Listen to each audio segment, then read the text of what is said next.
Dnes oslavuje meniny Eduard.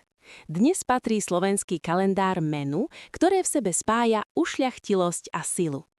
Ak máte vo svojom okolí Eduarda, nezabudnite mu dnes poslať prianie. Jeho meno totiž sľubuje ochranu a prosperitu. Čo o tomto mene možno neviete? Pôvod a význam. Meno Eduard má anglosaský pôvod a v doslovnom preklade znamená strážca majetku alebo ochranca šťastia. Je to meno kráľov a mužov, ktorí stoja pevne na zemi. Historický odkaz.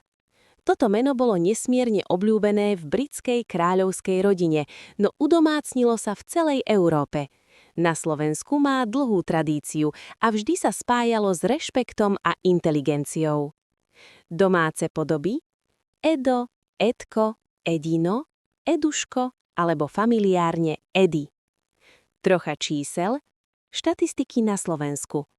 Počet nositeľov, meno Eduard nosí na Slovensku približne 8500 mužov. Patrí k stabilným a obľúbeným menám našich kalendárov.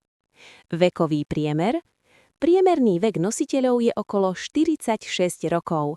Ide o mužov v zrelom veku, ktorí sú často oporou svojich rodín a kolektívov. Zaujímavosť?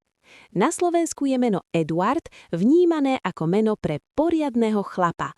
Je úderné, jasné a v posledných rokoch sa opäť častejšie objavuje aj v rodných listoch novorodencov. Všetko najlepšie Eduardovia. Poznáte nejakého Eda alebo Edka? Označte ho v komentári a potešte ho dnešným meninovým pozdravom.